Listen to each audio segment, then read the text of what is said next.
खुरई में बीना नदी परियोजना के हनोता बांध डूब क्षेत्र में रहवासी हितग्राहियों ने सोमवार को एसडीएम कार्यालय में जमकर हंगामा किया।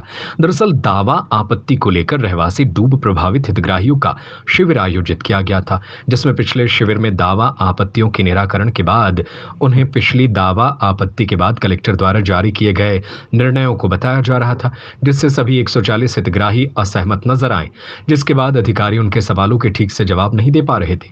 जिसके बाद आसोली गांव निवासी लगभग 100 से अधिक हितग्राहियों ने जमकर हंगामा किया, जिसमें कई महिलाएं भी थीं जो 50 वर्षों से आसोली गांव में परिवार सहित रह रही थी, लेकिन उनको डूब क्षेत्र के विस्थापन के तौर पर पात्रता से वंचित किया जा रहा है। दरअसल सर्वे के बाद दावा आपत्ति के लिए पिछले बार आयोजित शिविर के परिणाम कलेक्टर सागर द्वारा जारी किए, जिसमें अधिकांश लोग अपात्र बताए गए, जिन्हें वहां का स्थायी निवासी न बताकर उन्हें सूची से हटाया गया, जिससे लोगों ने नाराजगी जाहिर की। कई लोगों ने बताया कि उनके परिवार में 3 सदस्यों में से 1 का नाम आया, जबकि 2 का नहीं आया। ऐसे ही कई वर्षों से रहने वालों को स्थायी निवासी नहीं माना। ग्रामीणों ने बताया कि कई बार दस्तावेज जमा कर चुके हैं, लेकिन बार बार उन्हें दस्तावेज देने को कहकर परेशान किया जा रहा है। ग्रामीणों ने कहा कि यदि 15 दिनों में निराकरण नहीं किया तो सड़क पर उतरकर आंदोलन करेंगे। हमारा हनोता बांध में डूब क्षेत्र हनोता बांध में आसोली ग्राम में जो माने जमीन वाले थे, जो मुआवजा मिलना था, जमीन वाले अंदर आबादी वाले, उनके लाने मुआवजा मिल चुका है। उनके लाने 3D का भी मिल चुका है और ज़मीन का भी मिल चुका है। बाकी हमारे थे अंदर आबादी में जो आते हैं, अंदर आबादी में गांव गोल में, उसमें 140 परिवार ऐसे हैं जिनमें 3D का पैसा उनके लाने कुछ को मिल रहा है, कुछ को नहीं मिल रहा है। परिवार में जैसे 3 आदमी है तो 1 को मिल रहा है, 1 को नहीं मिल रहा है। ऐसे 140 आदमी हैं जो माने हैं, उनको भी मिलना चाहिए। एसडीएम साहब के पास गए, कलेक्टर साहब के पास भी हम आवेदन दे आए, उसकी हमारे पास पावती रही। क्या कह रहे हैं? वे कहते हो जाएगा।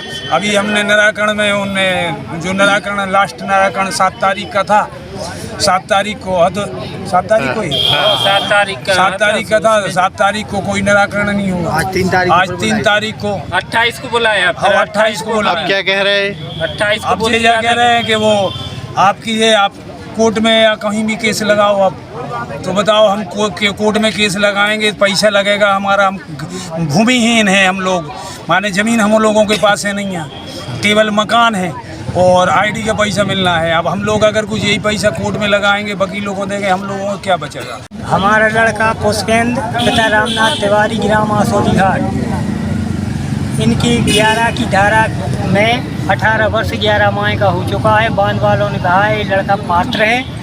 वोटर कार्ड, आईडी और आधार कार्ड, मार्कशीट, तमाम कागजात लगे हैं फाइल में। इसके बाद भी इन लोगों ने कह दिया कि वो नहीं हो पाएगा। क्यों कह रहे हैं ऐसा?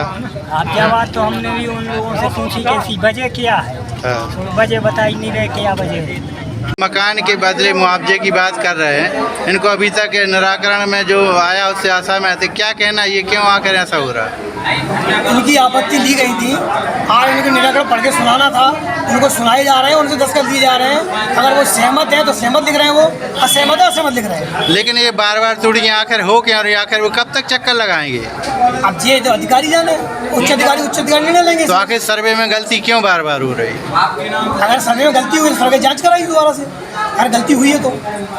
लेकिन ग्रामीणों का आरोप है कि जो उन्होंने दिया है निराकरण में, वो आखिर उस पर क्यों नहीं कार्रवाई हो रही? नहीं, कार्रवाई हो रही, निराकरण पढ़े सुनाए जा रहे हैं ना। निराकरण जो सहमत नहीं है वो नहीं है सहमत।